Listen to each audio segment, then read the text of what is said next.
Hello, everyone. We'll get started here in a few minutes. We got 5 minutes till start time. We'll probably give an extra minute after that as we wait. Everybody has already been muted and your video feed is off. We will open that up once we get to the Q&A session of the meeting. So thanks for everybody for joining, and sit tight.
Everybody will have access to we'll just call them the emoji reactions up at the top of your page. Go ahead and test those out if you're not familiar with that. Use it to like raise your hand or whatever. We'll save questions towards the end. Can somebody just test out the emoji and give me a thumbs up that they can see the slide deck?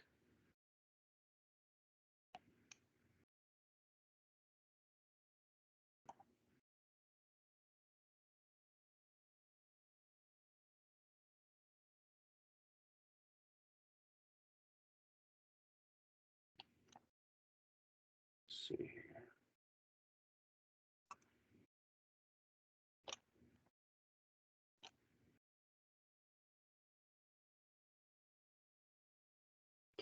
Hi, Kevin. Good morning, Brandon. Can you see the deck? I cannot see the deck. Okay, great. It's good confirmation. We'll just make sure we're sharing this. Okay, cool. You see it now? I can see it now. Great. And then we're just going to wait a few moments as people gather. We are recording this.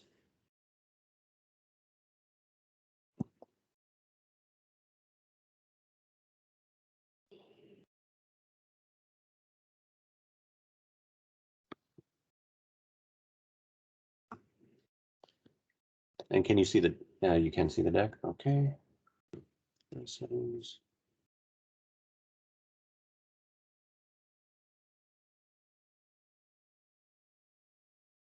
Try something else.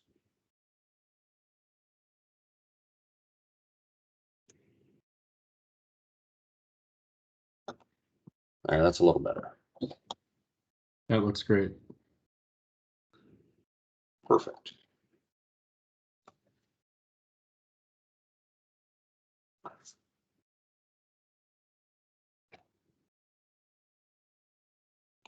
We'll just give people a few more minutes Yep. here before we get started. Perfect.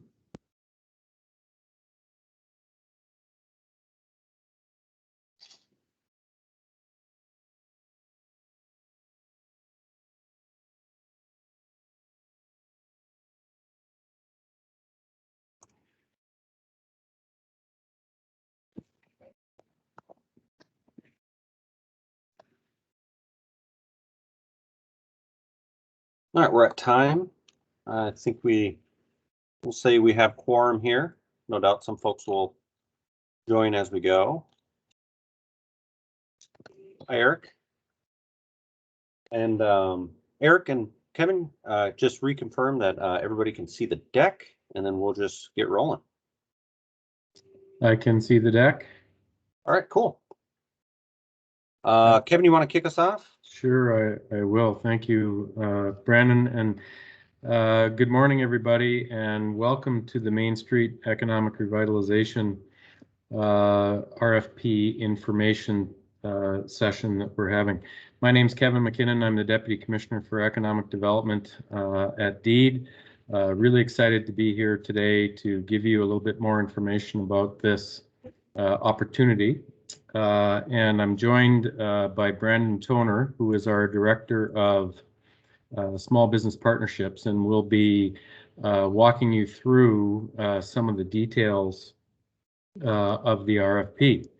This RFP was released on Tuesday and of this week, and so obviously we wanted to get in front of you as quickly as possible to give you more background on the program, what it is, who this is basically for, and why we're doing this.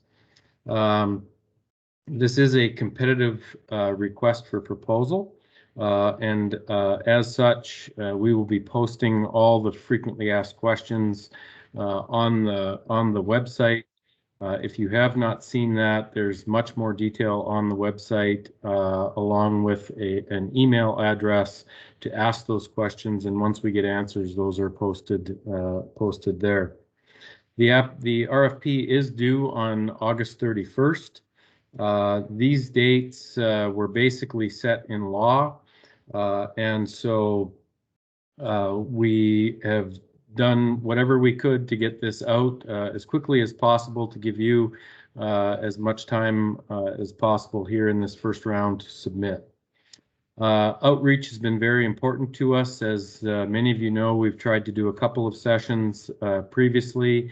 This one obviously has more of the detail related to the RFP. So again, questions, there will be Q&A here at the end, and then also stay tuned to the website as frequently asked questions are updated. So just a quick agenda.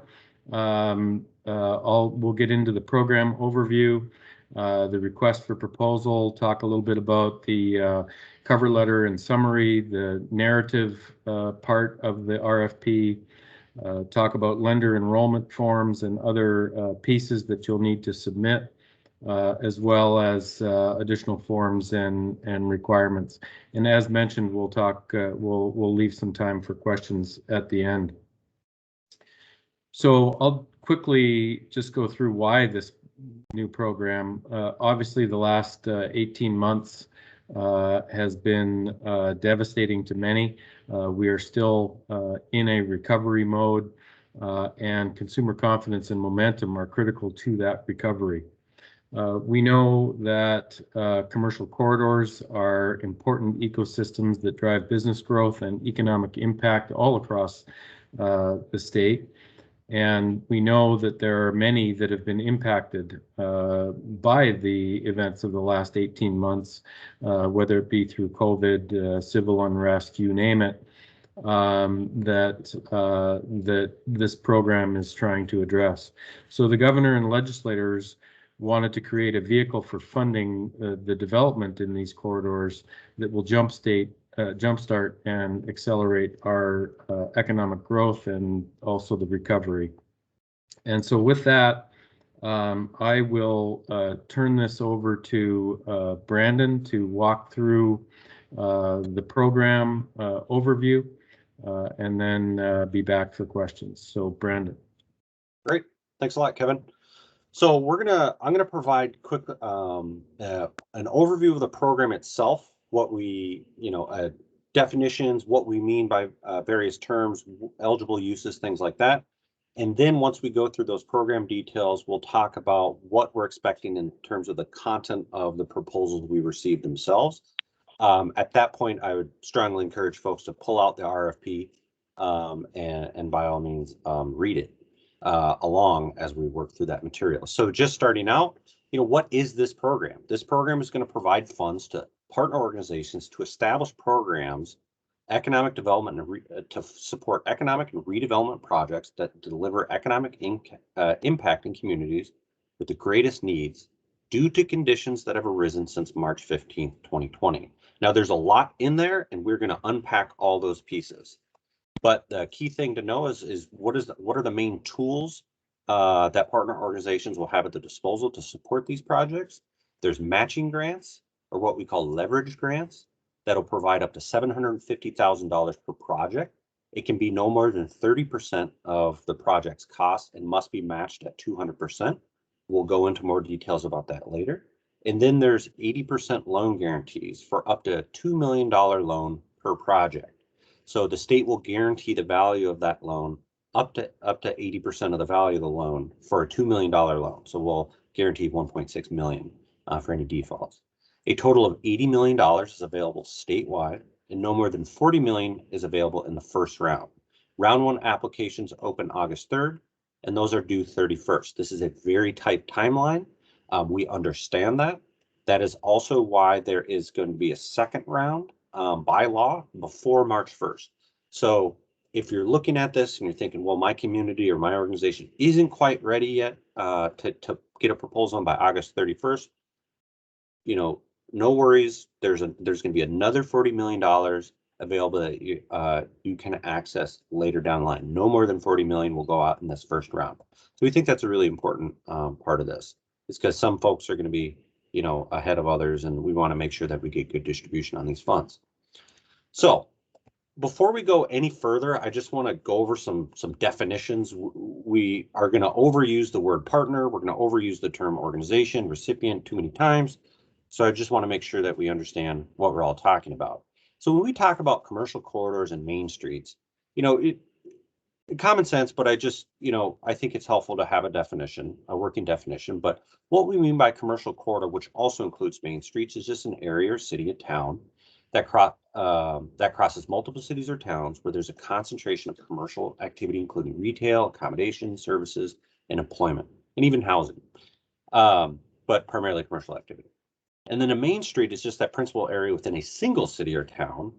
Think of like a historic downtown where there's a concentration of commercial activity. So both of those type of commercial corridors are eligible for receiving, you know, to be the target of a program. So qualifying conditions, we're going to talk about this a little bit more, but what we're referring to here is those are the needs for revitalization that have arisen in the proposed service area since March 15th, 2020. We'll go a little bit further into that later, but that's what we're going to be referring to. Partner organizations. This term refers to organizations that are the direct recipients of grants through this RFP for the purpose of implementing revitalization programs in the proposed service area. So these are the organizations that are going to be submitting proposals. Recipients are those organizations that will be applying to partner organizations for loans or grants to complete their projects. And then a program partner just refers to an organization that is collaborating with the partner organization on their program. We'll talk a little bit more about what we expect around collaboration, but just know, just so we don't get confused what we're talking about there. So overall program structure, put simply, is that partner organizations will submit a proposal to deed for funding targeting one or more main streets or corridors that will define the entire service area. So a service area can be composed of one main street or corridor or multiple main street or corridors. They don't have to be near each other. They don't have to be in the same city. Proposals are evaluated and awarded based on greatest need and economic impact. And then partner organizations establish a program that will target a specific service area or geographic area within a state for matching funds. And then once that program is established, eligible recipients will receive financing via grants or loans to complete projects. Eligible recipients do not apply directly to deed for funds. This is very important. So we have to set up the partner organizations first, then eligible recipients will then have access to those funds. So when we talk about needs and conditions arisen since March 15th, this is in the law. This is a requirement of the law. Qualifying conditions cannot predate March 15th, though they can be a part of it, but there has to be something that happened since March 15th, 2020. Well, a whole lot of things have happened since then. So what we're talking about here is widespread property damage due to fire, flood, arson, civil unrest, or natural disasters. One or more employer closures or multiple commercial space vacancies that have significant impact on the corridor of Main Street. You can think of a major employer closing down, that impacts, that has all sorts of knock-on effects for a particular Main Street, or COVID-19 impacts on travel, tourism, retail, and accommodation industries. Those industries were especially hard hit. And so, towns that cater to, people who work in a downtown, and now those people are working from home, and, the lunch spots are closing or otherwise impacted, or tourism heavy industries, things like that. So partner organizations, what do we mean by this? So ineligible partner organizations include foundations engaged in economic development, community development financial institutions, or nonprofit organizations engaged in housing and commercial development. We'll talk about some examples of partner organizations in the next slide. Partner organizations can use up to 4% of the grant they receive through this RFP for administrative costs, and we'll talk a little bit more about how the formula will work. Who are not eligible partner organizations? That would be local governments and political subdivisions, including economic development authorities, port authorities, and for-profit organizations and developers. Just quick clarification, for-profit organizations and developers can receive grants and loans from this program. They just can't be a partner organization in this program. They could also potentially be a program partner. See, this is where it gets confusing, partner organization, but they then can't receive grants or loans from that. So that may sound confusing. It's designed to allow partner organizations to have the flexibility to serve their needs in their communities. So no doubt there'll be some questions around that, so we'll be happy to answer those. So what are some just examples of partner organizations? For example, a foundation that runs loans and grants programs assisting entrepreneurs or funds community development efforts, or a CDFI that develops commercial real estate for diverse entrepreneurs in low-income communities, or a 501c3 nonprofit organization that supports the redevelopment of historic main streets. That is not an exhaustive list. I hope that's obvious. So, we're really looking for what are the organizations that can do this work and have the experience to do the type of grants and loans that these revitalization programs will be deploying. We'll talk a little bit more about what we expect to see in the proposal later on. So eligible recipients, these are the entities applying for and receiving grants and loans to complete projects on properties and facilities they own or are developing in the proposed service area. This can include businesses and property owners, nonprofit organizations, developers, both for-profit and nonprofit developers. This cannot include local governments. And we'll talk about what supportive role local governments and political subdivisions can play later on. So what are some examples of eligible recipients? A property owner whose building was damaged by fire and wants to leverage their insurance proceeds to redevelop their property, maybe add some commercial space or upgrade it to cater to more tenants or anything like that. Or a business that has purchased their previously leased space and they want to remodel vacant space on the second or third floor for additional housing or offices. Or a nonprofit agency has purchased a vacant property and they want to develop it in a community-based incubator or developer looking to do a mixed-use facility with commercial and housing space. Once again, those examples are not exhaustive. We're looking for examples in the proposals of what the needs are, what are the type of projects that your community needs to revitalize your main streets and corridors. This is just some examples we've thought of, but we're really looking to you for some innovation there.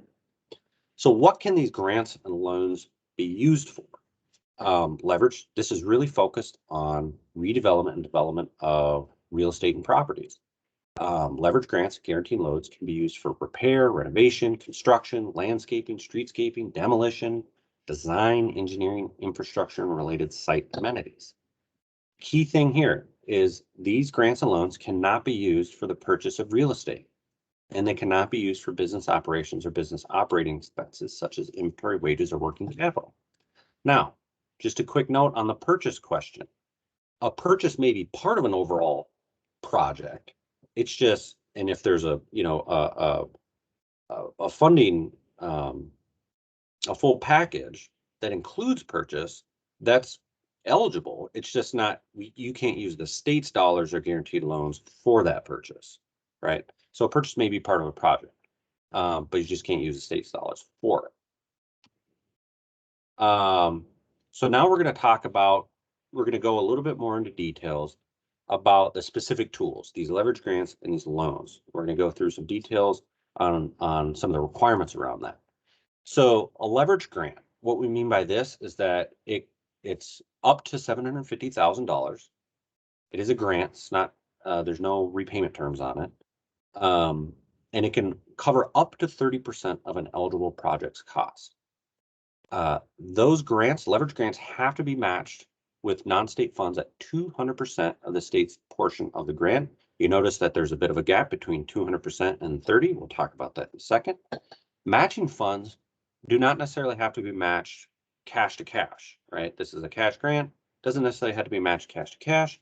It can be funds, it can be loan proceeds, either provided by a partner organization, their lending partner, or a private loan that the eligible recipient is taking out on their own behalf, regardless of this program. Can be insurance proceeds, it can be donations, and this is where local governments can get involved. If the local government has a loan program or lending capital that they want to make available, either directly or through the partner organization or any other intermediary, that's where local governments can contribute. Key thing there, we'll talk a little bit more about this later, but that cannot be state funds or federal funds. That's going to have some implications for ARP funds. We'll talk about that in a little bit. Once again, matching funds cannot include state or federal funds. And key thing about existing assets is that when you're putting your proposals together, you cannot claim assets that are restricted and not available for this program. So you have to make that clear in your proposal that, you know, these funds are committed or will be committed within 15 months of being awarded these funds. And then any recipient getting a grant, they can't get the money until they've secured all the commitments for other required matching funds and all development approvals before a leverage grant may be distributed. That is also the case for loans. So here's an example of a leveraged grant. So this is an example of the minimum total project cost to get the maximum amount of a state grant of $750,000. So leverage grant, $750,000. And then that can cover up to 30%. And then there's the 200% minimum, and that can be sourced from all the different sources that we talked about earlier at a minimum of 1.5 million to get the maximum 750. And then there's that 10% gap between the 30% minimum cost and the rest of the 70%. So there's a gap there. That can include state or federal funds. So if there's a ARP grant or you know, a lending program that we offer that a CDFI is going to make available to that recipient, that's where state and federal funds can be used to hit that threshold. So that may be important. So now we're going to talk about guaranteed loans and what this, some of the specifications around this. So guaranteed loans will offer 80% loan guarantee up to $2 million loan per project.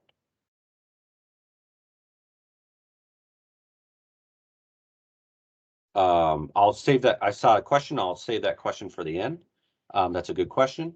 Loan capital is sourced from other non-state or federal sources. So we're not going to offer you loan capital to then loan. This is going to be lending capital that you identify in your proposal that you're going to make available to eligible recipients. And then we will guarantee those loans up to 80%. Loan guarantees are for a maximum of 15 years from the origination of the loan. And then DEED will use the state funds appropriated to this program. So that's the 80 million.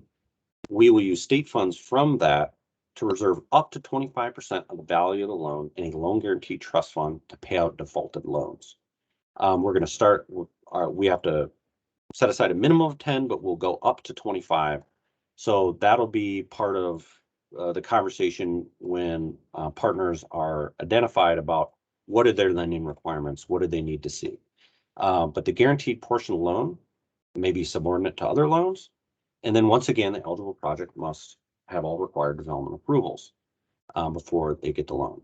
So the full terms and conditions of being a lender who's going to enroll loans in the guaranteed loans program is in Form 2 in the RFP, the lender enrollment form.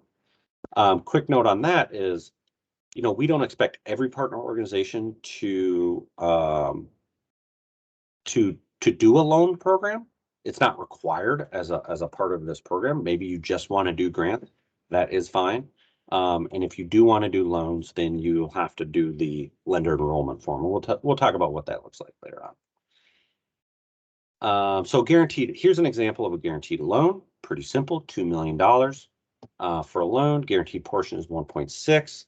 We put in this, in this example, we set aside 10%. So we take 10% of the value of the loan and put that in the trust fund.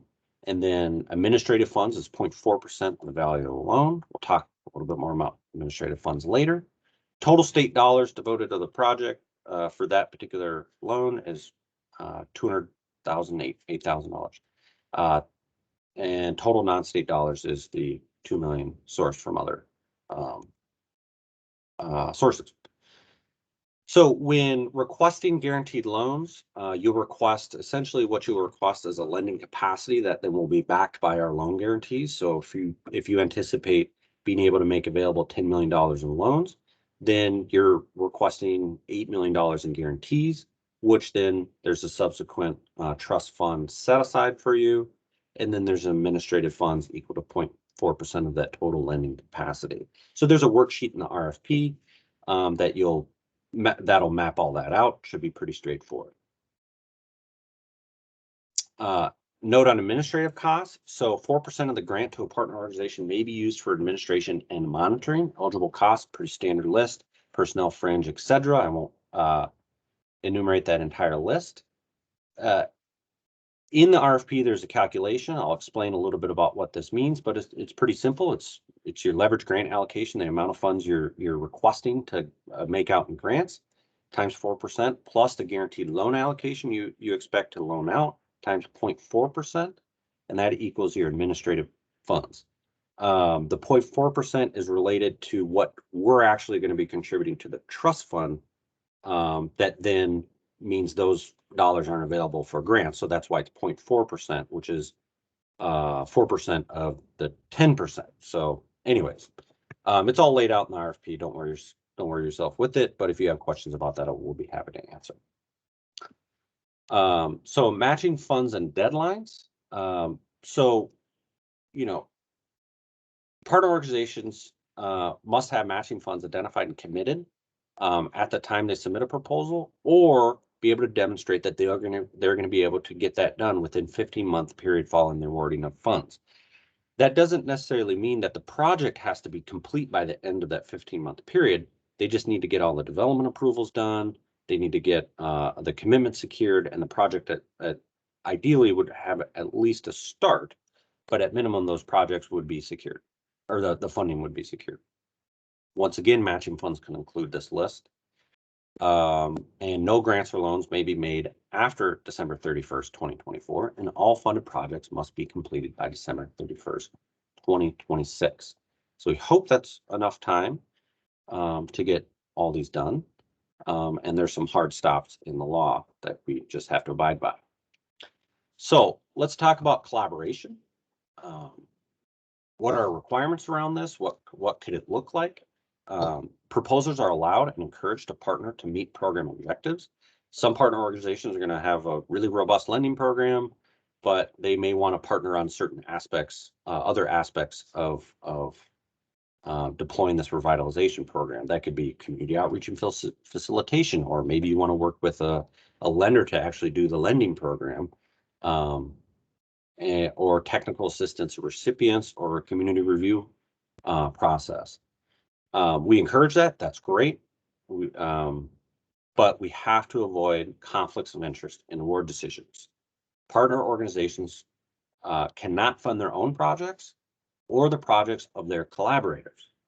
So if you're a collaborator and you have a project, you have to think about, well, is this the right role for you? What are you better as an eligible recipient working on your own projects, or being a partner organization or partnering with a partner organization? Partner organizations can request funds from other partner organizations, but they must meet all the same requirements as any other recipient. And the partner organization awarding funds has to avoid any conflicts of interest and has to have a process, a defensible process by which they're making those award decisions. So now we're going to transition so we've provided an overview of the overall program, the tools that the program will make available to the partner organizations. Now we're going to talk about the request for proposals. What are we expecting to actually see in the proposals so that you can access these funds? You can be awarded and access these funds and get your projects and programs going. So requests for proposals have been published as of August 3rd. They're due August 31st by 4 p.m. Once again, we understand that's a really tight turnaround. You will send it via PDF and to that email address listed. We're having an information session today, and then there's going to be another one on the 12th. That is a typo. It is not on the 11th. I don't know why I keep sticking that in my head, so we'll get that corrected. But it is correct on the website and the RFP. And then any answers to questions sent to that inbox or here will be sent, will be posted on the website FAQ. No doubt there's a large interest in this program, and so please try to filter those questions to that inbox. We have a whole team back here to answer those questions. And then awards we anticipate being announced fall of 2021. All this information in this session is recorded. We will make this deck available on the website, and the recording will be posted on our YouTube channel, so you can review that later. So if you don't want to come back a second time, you just rewatch it a second time, I guess. But no doubt there'll be some refinements in our next information session based on some of the questions we get today. So preview of the proposal content. So your proposal is going to define a service area. That service area will be made up of one or more commercial corridors or main streets. Those commercial corridors and main streets don't necessarily have to be near each other. We can imagine a partner organization coming forward and say, we're going to do a historic downtown revitalization effort focused on businesses impacted by COVID or something. And it could span a dozen downtowns scattered throughout the state. We're not putting any restrictions on that. We just need to know what are the commercial corridors that are going to be targeted with this, and then what are the qualifying conditions that are impacting that specific corridor, and demonstrating the need for these funds. You'll demonstrate the economic impact of these investments. We want to see leverage of state funds. We want to see tax-based increases, jobs created, retained, wages, and reducing disparities. Now, we understand this is a quick turnaround. We understand also that a lot of this is going to be,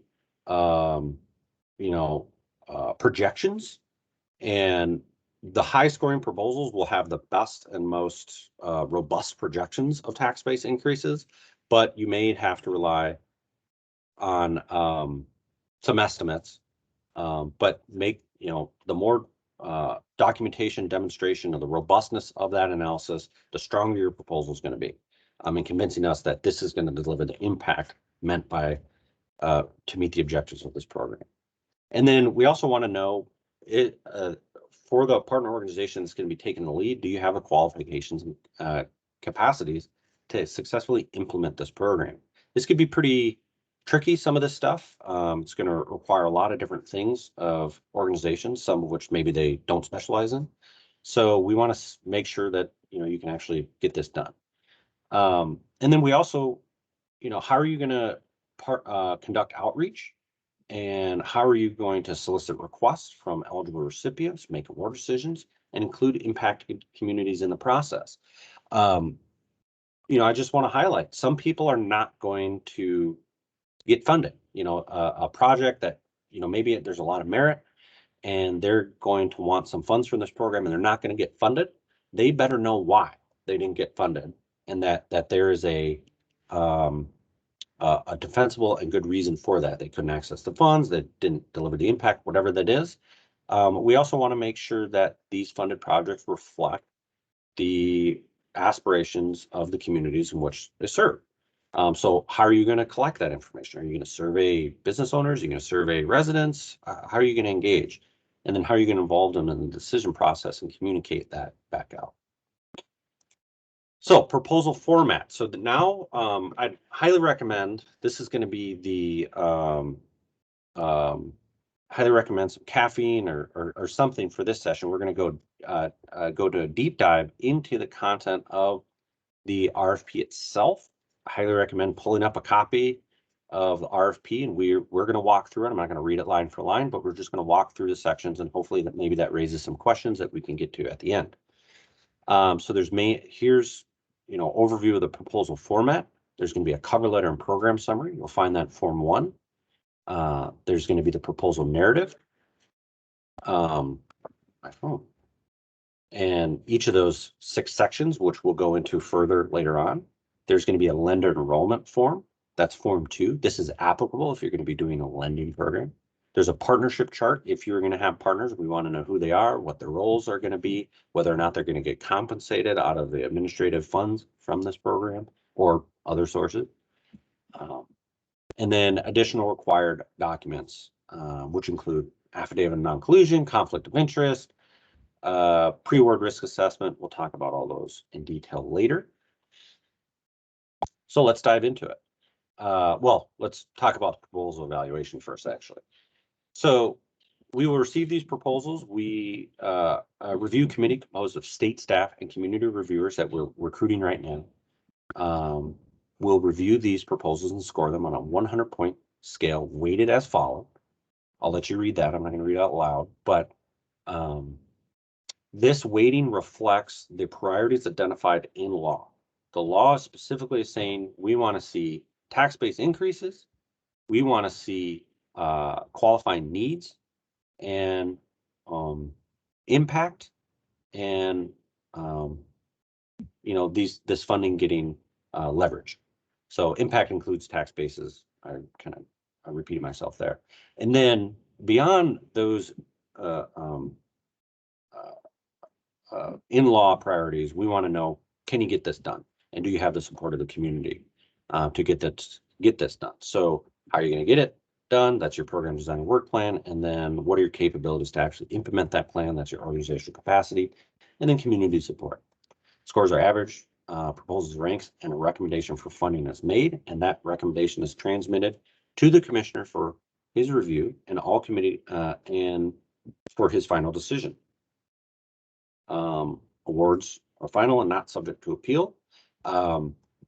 We very likely, depending on the demand for funds, we don't know if we're going to get a large amount of requests for these funds. There's only $40 million available in the first round, or we're not going to get a lot of funds. We don't know. We can't guess that yet, but we may revise awards downwards if we get a huge request, and we'll have to prioritize based on impact and capabilities and other criteria. So just note that. So now we're going to dive into the actual RFP itself. So I'm jumping ahead to page 23. This is the cover letter and program summary. This is not scored separately from the content in the narrative sections, but this just provides a brief overview of the proposed revitalization program. This is what are you doing? That's all right there within the first 2-3 pages. You'll put that in the beginning of ahead of the narrative and the proposal. And so make sure that is complete. You probably want to do the narrative first, then do the cover letter and program summary, vice versa, because there's certain aspects that you won't know until you really nailed down your program throughout the narrative. So and then there's a worksheet within there to submit your funding request and some formulas associated with that. So then this is the first narrative section. So this is your program design and work plan. This is just what are you going to do and how are you going to do it. We want to see what's your outreach plan, what's your inclusion plan, diversity, equity, and inclusion plan. How are you going to make these grants? What's your process? How are you going to solicit? How are you going to make these awards? How are you going to monitor whether or not these grants or loans were used appropriately under the terms of this program? And then that also includes the lending and underwriting processes, which you'll attach as Form 2 to the proposal. And then performance management reporting. And then the next piece is service area and project need. So what are the main streets or commercial corridors that will be served by your program? And then what are the needs or conditions that have arisen since March 15th? Once again, I just want to emphasize, you want to be thorough, but you don't need to be lengthy, I guess. Just because a section may be heavily weighted, just make sure that information is clearly presented and we can clearly communicate, the answers to these questions. So I just want to emphasize that just because the RFP is long doesn't mean your proposal needs to be long. It just needs to be complete and well presented. Economic impact. So what are the impact these investments have? Specifically, we're looking at how many buildings properties do you expect to be developed and redeveloped? What are the what's the current tax base of the particular commercial corridors that you're looking at, and what are the anticipated tax base increases? And what are the expected jobs and wages outcomes of this work, and how is this addressing disparities in diverse communities? And then there's a number of tables and fields in there, modify as needed to present your information clearly. So matching funds and leverage, this is on page 16. So how will state funds be leveraged? What's the total requests? What are the other sources for funding? What is the likelihood that you're actually going to be able to get that funding to complete these projects? And what percentage of the funds do you have on hand now versus non-committed? Proposals that come forward and they say we have 10 million in the bank ready to go, and we're going to deploy this right away. Those are going to score more highly than proposals that are like, well, we got to reach out to our banks, we got to talk to our community partners to figure out, but we're confident we're going to get this nailed down within 15 months. That's great. You're not excluded from participating, but you have to demonstrate a good plan on how you're actually going to secure those funds and back that up with letters of support or anything like that. And then once again, all funds must be committed within 15 months of being awarded. A couple more details. I'm just reiterating once again what matching funds can include. And no grants or loans may be made after December 31st, 2024. Projects must be completed by December 31st, 2026. Organizational capacity. We're looking for organizations with the scale, experience, qualification, and capacity to implement a revitalization program at the scale that you propose doing in your community. If you're doing a huge, complicated, multifaceted project, then you have to demonstrate the scale to do that. If it's a smaller project and it's a smaller organization, we just want to make sure that whatever the project or program you're proposing, you have the capabilities to do that, either alone or in partnership with other organizations. So, what are we looking for? Does your organization have the people power with the qualification to implement this program? What's your experience in development, redevelopment? And does your staff have language skills and cultural competencies to work within the communities that you're serving? And how do your program partners bolster your capacities in any of those areas? So community support, this is important. Does your program have the support of the communities that will be served? Have you talked to your local government about, streamlining redevelopment approval processes and priorities?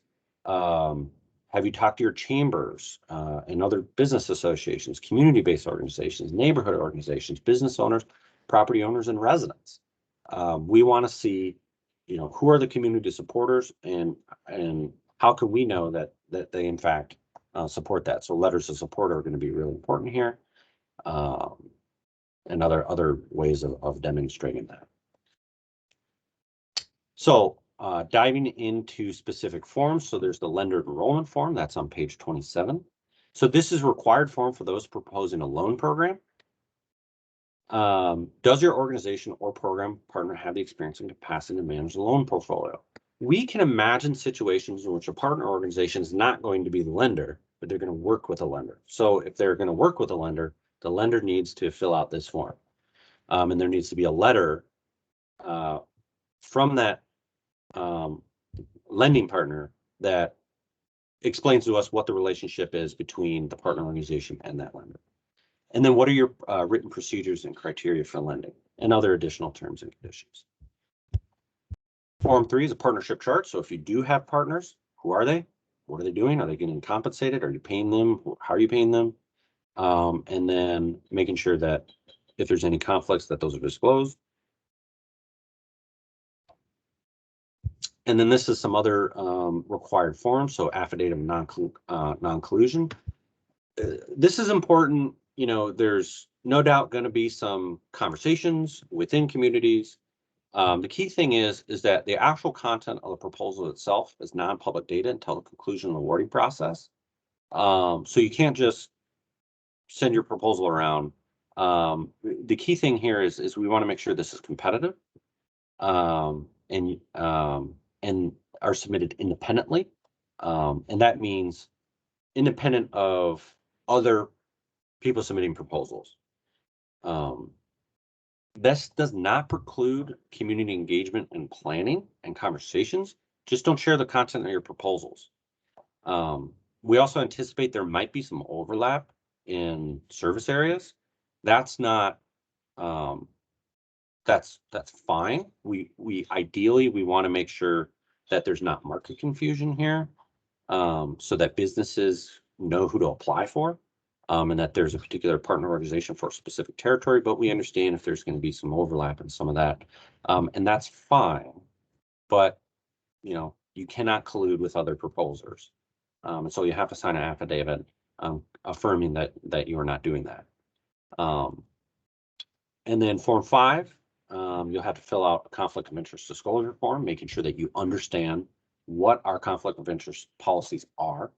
Identify any actual potential conflicts, and then if there are actual potential conflicts, we will then review that and talk about mitigation. That doesn't eliminate you from participating in the program. It just means that we may have to put some conditions in the contract, or ask you to, you know, change some of your work plan or project. The other piece, the final piece, is a financial review. We are required to ask of this of all nonprofit agencies, including foundations. You'll have to include a pre-award risk assessment and submit as a separate attachment. This will not be scored or impact award decisions. And it will only impact conditions in the contract for the sake of mitigating risk. And you'll have to attach one of these forms based on the characteristics of your organization. So IRS 990 or financial audit for probably most of the organizations that would be applying. If you don't have an IRS 990, a financial statement for your relatively new organization. And then there's some other post-selection requirements. This is probably should have led with this, but prevailing wage will apply to any eligible recipients receiving more than $200,000 in grants or $500,000 in loans backed by the state. And you're required to understand those requirements and monitor those requirements. And you can go to the Dolly's website for more information there. You also need to be registered as a vendor with the state. If you haven't done that already, no doubt many organizations here are already registered, but if you haven't, just go ahead and get that done now in anticipation of being awarded. And if you apply for future grant rounds, you ought to be registered. And then there's more pieces in the RFP 18 through 20. So be sure to take a look at those. And, you know, if there's any questions about that, let us know. But this is pretty standard boilerplate stuff for any state grant. So we whipped through that pretty quick. Apologize for talking so fast. I try to slow down, but Now we're in the question section of the presentation, and we're billed to be here till 12:30, and we'll use as much time as needed, and no more than that. So at this point, I will ask questions. So I'm going to start with questions that have been in the chat.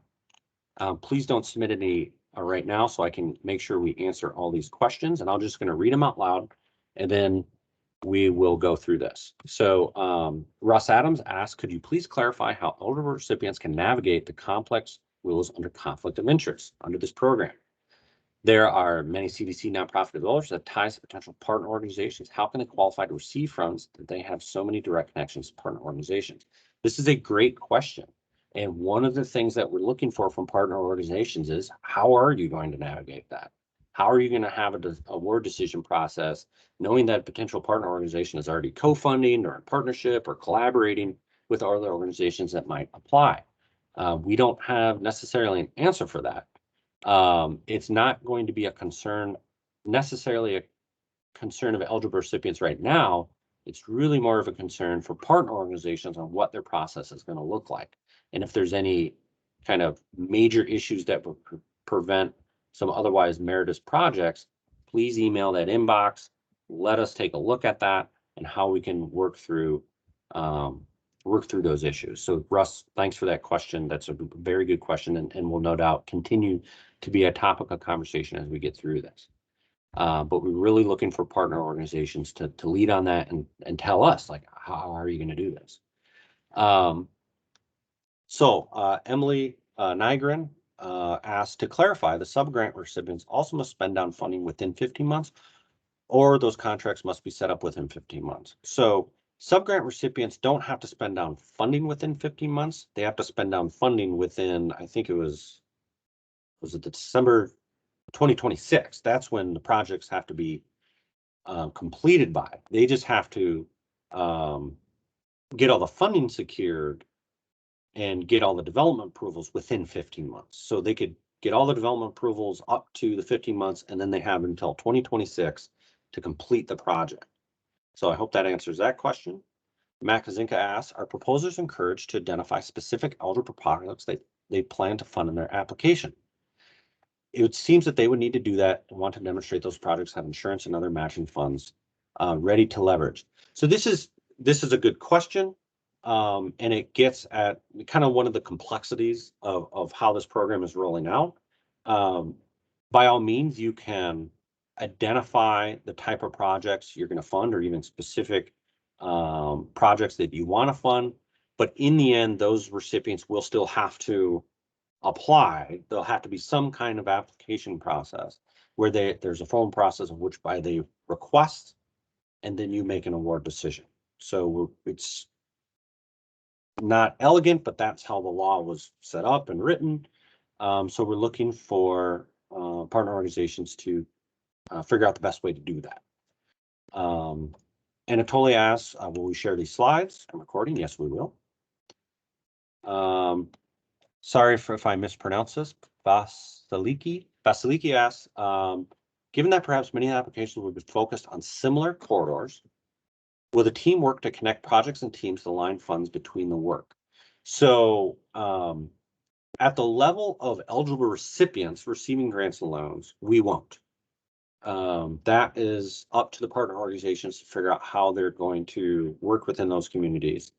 We understand there may be multiple partner organizations working within a similar area, and they'll have to figure out the best way to solicit those requests for assistance from those specific areas. And as it relates to partner organizations applying, really, we can't get involved. This is a competitive grant process, and we really can't tell you how to organize your proposal. That would be us kind of putting our thumb on the scale a little bit. So we can present this information, and so it is complicated. It's going to be a little bit tough, but that's the requirements of the program. Allison asks, for current tax base, should we indicate the current tax base of the proposed projects or the tax base of the entire corridor?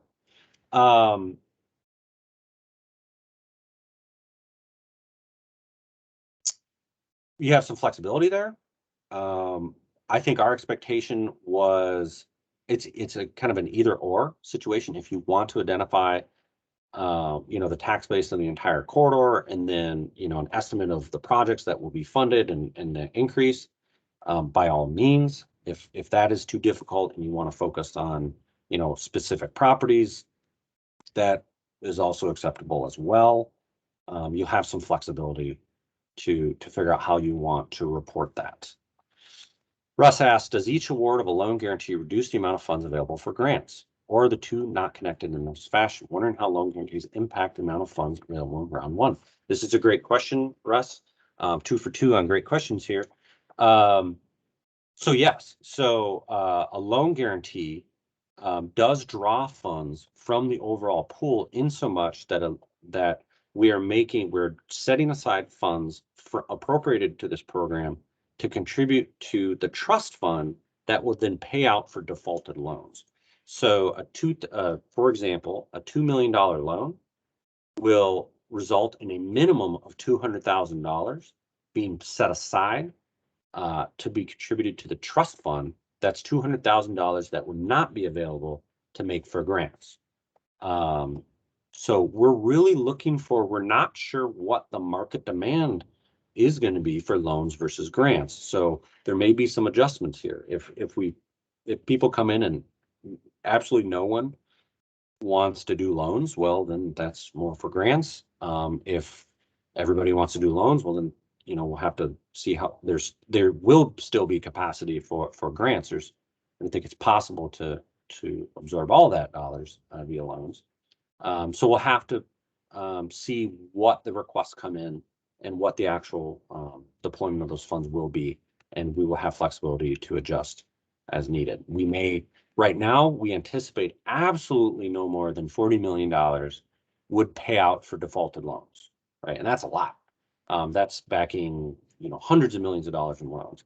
And we may cap that even further. We may say, we're only going to pay out defaulted loans up to a certain amount.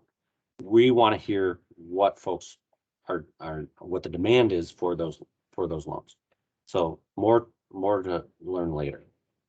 Amy asked, do CDF applicants have to be developers of the projects? And part 2, can the loan guarantee be channeled through a CDFI for a project that's funding with non-public money? Is that eligible match? This question is a little complicated for me to answer right now. So do CDFIs have to be developers of the projects? No, CDFIs do not have to be the developers of projects. A developer can be a CDFI can be by all means a developer, but then a CDFI can also be the partner organization that is receiving receiving a grant from the state to then make awards to recipients. So it's a little complicated, but I can imagine a CDFI applying to a partner organization for a project that they are doing. Can the loan guarantee be channeled through a CDFI for projects as funding with non-public dollars? Is that eligible match?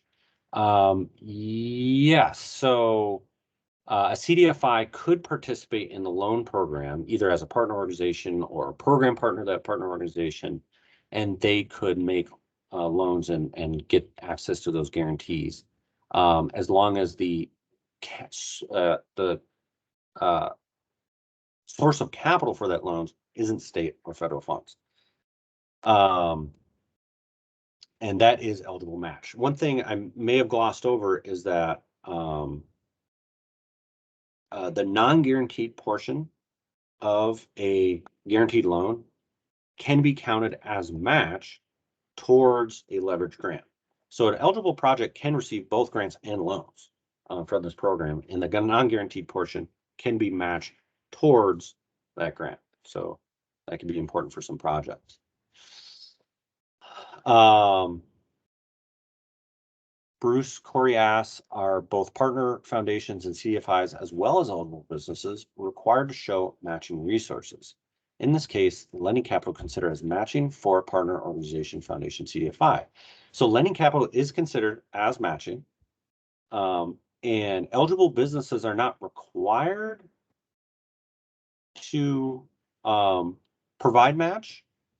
The match has to come from somewhere, And that can be from a partner organization. If, for example, if we can imagine a situation where charitable donations have been made to a nonprofit organization to assist businesses impacted by widespread arson, and those donations can be considered as match, and that may not require any funds on behalf of the eligible partner or the eligible business, I should say.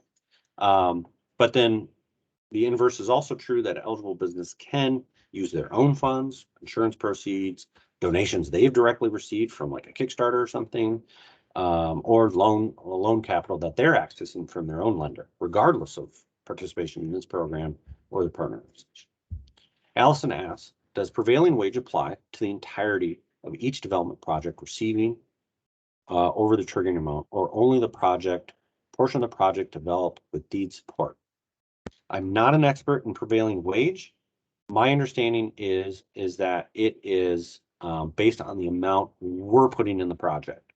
So if it's over $200,000 in grant funds, it applies. If it's over $500,000 in loans that are backed by us, it applies.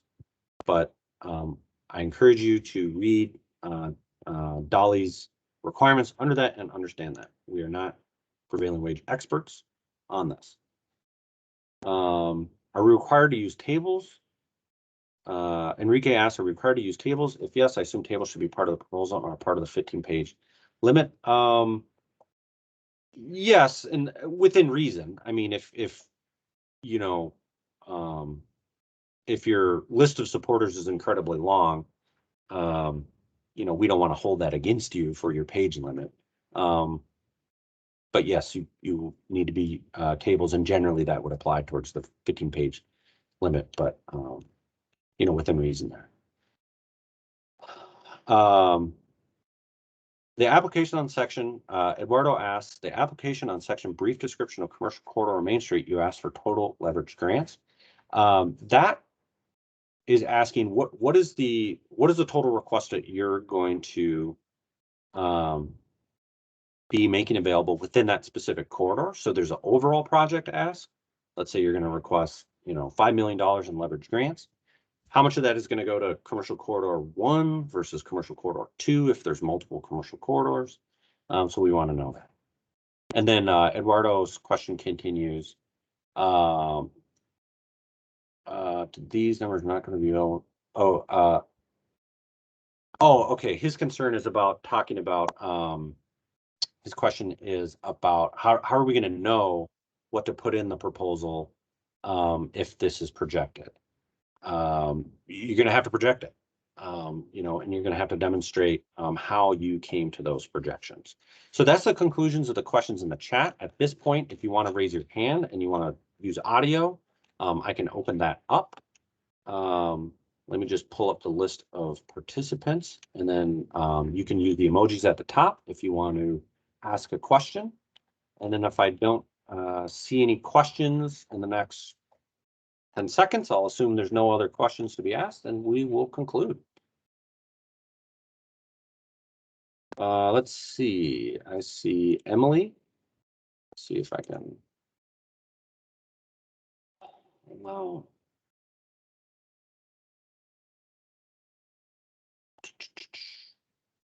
Emily, I believe you can unmute yourself if you have a question you want to ask.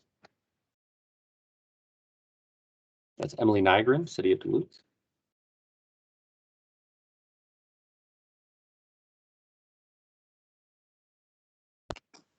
It'll be Control-Shift-M if you want to unmute.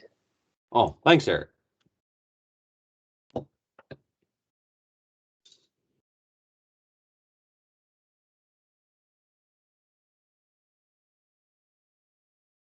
I'll go to the chat. If you can. Jamie asks, did you say a maximum dollar amount per application? No. There's only $40 million available. Presumably a partner organization could request all $40 million, though I doubt you will get that if demand exceeds that. So we are going to be looking at what are the demand for these funds in this first round. And then the dollar amounts awarded will be in proportion to eligible demand. So we will look at all the proposals, we'll evaluate those, and then, you know, if there's $100 million in requests for $40 million, we will then have to adjust awards accordingly to make sure that we fund as many projects of merit and make as much impact as we possibly can based on what we've seen in the proposals. So there is not a match.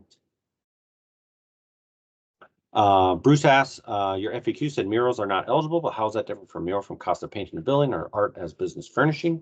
So with this question, you know, murals and art can be on the matching side of things. Art was not specifically enumerated in law as an allowable expense. So if it's not in law, we can't pay for it. And so that's the reason for that. No doubt there's merit to that. So we will allow that as a matching cost, understanding, you know, what's the difference between painting the building and obviously a mural in terms of paint itself. But yes. So Enrique says, I was under the impression that we can only request up to $750,000 for granting programs. No, that is on a per project basis. So a project, an individual eligible recipient can get up to $750,000. We expect that partner organizations will be funding multiple grants. So no doubt there'll be some programs that are smaller. Maybe you're only going to make 4 or 5 grants, and there's going to be some programs that are going to potentially make dozens. Potentially, that'd be a lot, but potentially that is allowable. You just have to demonstrate if you're going to be making, you know, $10 million in grants that can only cover 30% of costs. Do the math. Where's the other 70% coming from? Can you demonstrate that you're going to be able to get those funds committed within 15 months and get these projects started? Emily asked, apology. Other than August 12th, will there be other live FAQ opportunities, or will there just be the opportunity to email for questions? Please use the email. Once we get through this initial round or this initial proposal process, then we're going to pivot to making sure that eligible recipients are communicated to and understand what their role in this will be. And we will be doing that in partnership with the partner organizations that have been selected for this program. So we want to make sure that anybody who can take advantage of this program knows about it and has the opportunity to raise their hand and request assistance if they do need it. Eric, I don't know if you can help me unmute folks if they do want to talk. Yeah, if I see somebody raise their hand, I'll hit allow to unmute. I don't know why, Emily, yours isn't working. But yeah, it'll be Control Shift or Command Shift M if you are using a Mac. That might be part of the problem as well.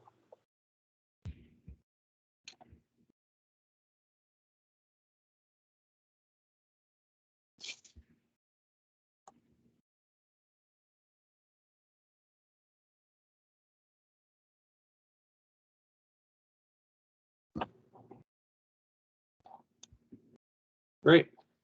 Any other questions? You can drop it in the text, or if you prefer to use the mic, I think I fixed it. Otherwise, we will wrap up. And then if we will post this deck and we will post a recording of this on our YouTube channel, we'll post the deck on the website. And no doubt, as you read through the RFP, you'll probably have some additional questions. And so please send that to the inbox and we will update the FAQ first, and then we'll try to get back to you via email, assuming there's not a ton of flood of questions here.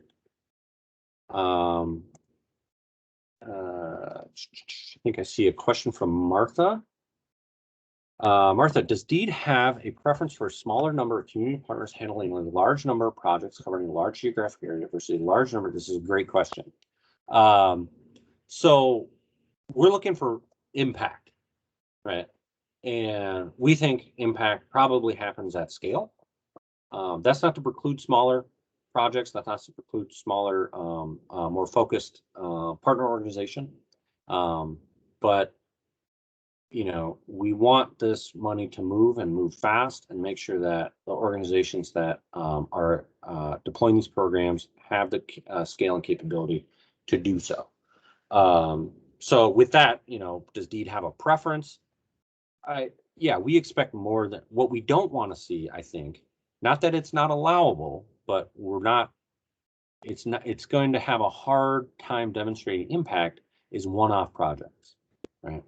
So you got one building in one downtown and one partner organization, they're going to do one building, right? Because the building, maybe water main broke and it flooded, but just that building. That's going to be a harder sell through the proposal than a project that says, we're going to hit all these, we're going to do multiple properties within a particular main street, and it's going to deliver all these outcomes and scale. So I hope that answers that question. Enrique asks, my foundation has a grant program that would conceivably fund many small proposals. Would that be considered one project? How do you describe an example of money would be used for a grant program?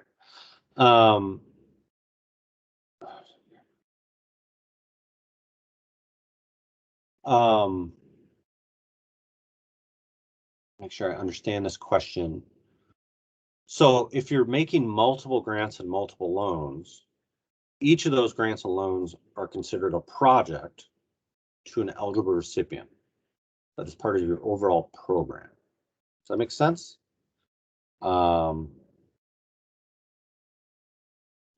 And so, grants are up to $750,000, but that doesn't mean they can't be smaller than that. Obviously, they can be, but that's the maximum. Matt asks, can partner organizations set other preferences for who they serve within a geographic area, say by business type or ownership demographics? Or does DEED have preference for partners that will accept proposals from any type of applicant within their stated geographic territory? This is a good question. We're looking for impact and need. Can you demonstrate that? Are you going to target, just anybody who walks through the door? Or are you going to focus your efforts on, the unique needs and impacts of COVID and the restaurant industry? If you can imagine a commercial corridor that is very concentrated in tourism and, restaurants and bars within a particular main town. Are you going to do like a restaurant and accommodations revitalization program within that town versus, something that's more focused? You have to demonstrate to us. We're looking for revitalization as defined by the program and also as defined by the communities that where there's those needs. And what are the impacts going to be? Are there's going to be those tax-based increases in jobs and wages and things like that? So it's really, there's some flexibility there. We're looking for some answers to that in the proposals. Jamie asks, will you provide application reviews if unfunded? So if a program is not funded, we will, we'll answer your questions. I can't overpromise right now because things are moving very fast, but there'll be some kind of communication back. Joshua asked for clarification. Can a city or EDA apply for funds under this program, or they can partner with a different eligible applicant? So a city or EDA cannot apply for these funds either as a partner organization or as an eligible recipient. So they cannot receive a grant or loan for this program, nor can they be a partner organization. EDA is considered a government entity, and they are not eligible. They can contribute to a project. They can, if they have a loan program or redevelopment program, and they can kick in funds to support the program, by all means, they can do that. They just can't be the recipient of the funds. So this will raise some issues like around infrastructure, like if a sidewalk is owned by the city, can that project be, can those costs be incurred? We'll have to work through that, but generally cities and EDAs cannot receive funding. Enrique asks, still confused. So can my foundation ask for $750,000 that would go into a pool that would fund nonprofits? If we have an opening grant program, can the $750,000 be part of an overall grant fund? Fund nonprofits to do what? Are the nonprofits making the grants, or are the nonprofits taking the grants and redeveloping properties? So you can apply for funds that then those grants will be made to recipients to actually do revitalization projects. This isn't like a technical assistance program. This is not, these funds or grants are not to nonprofits to provide services to businesses within a particular area, other than what can be used for administrative funds. Patrick comments they could be part of a capital stack and used as leveraged. Correct. Oh, this is a question. They can be part of a capital stack and used as leverage. I believe that refers to grants and or loans. Loans can be counted as leverage against grants, the non-guaranteed portion. Matt asks, just to dig in a bit further, let's say an organization primarily serves a specific ethnic community or specific industry. In addition to judging projects based on economic impact, are they allowed to, or they will only accept applications from members of those communities or industries within their geographic area? That's a great question. You know, you'll have to demonstrate how, you know, we have to abide by the law, so we can't be discriminatory here. And we have to be very careful about that. Really, it should be focused on a specific geographic area, and then people within that area who meet eligibility requirements ought to be able to apply. Now, you can have a specific program where you're making sure you're marketing towards specific industries, but you know, if you're focused on, like, let's say a restaurant industry and there's a retail shop in that corridor, that retail shop ought to have the opportunity to apply. They just, based on your scoring criteria, they may not score as high because they're not the focus of your effort. So we want to see how are you going to navigate that kind of stuff. But generally, you're serving a particular geographic area, and the eligible entities within that area are eligible to apply and receive these grants. So I hope that clarifies. Russ Adams asks, application can earn a maximum of 5% for community support. That seems a bit low. My assumption is that you're leaving some space for applicant to pursue community input after deed award funds and placing more value in the outreach process, part of the project evolution, not just front end of the proposal. Yeah, that makes sense, and that is correct. Yes, we wanted to see some community support up front, and what we also want to see is what is your plan for community communication, engagement throughout the process. We don't just want people submitting a letter, oh yeah, you know, this community supports me, and then never talk to them ever again. We want to see, you know, what is your actual plan to do that? This is very important. So Russ, thanks for bringing it up. So yeah, we're 15 minutes till. I think we've had some great questions. I hope clarified most of that stuff. No doubt there's still some other things that we still need to answer, but any other last minute questions before we close?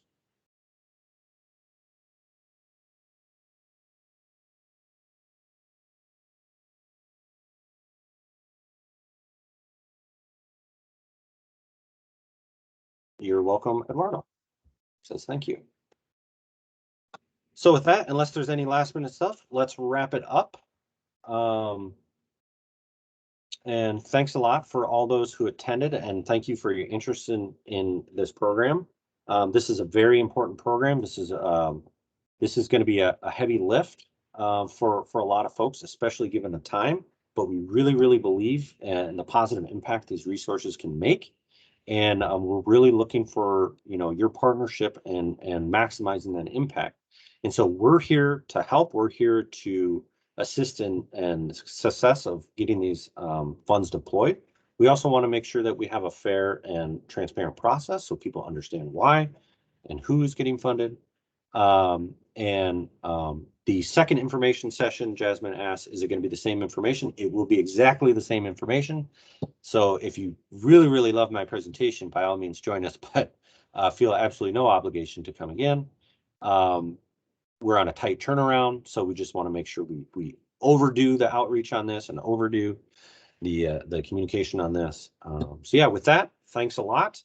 And once again, I just want to emphasize there is going to be a second round. So if the time is not right now, really look towards that second round. We will probably learn a whole lot through this first round. So yeah, thanks a lot and appreciate it. And we're going to close out. And thanks, Eric, for hanging with us. All right. Take care.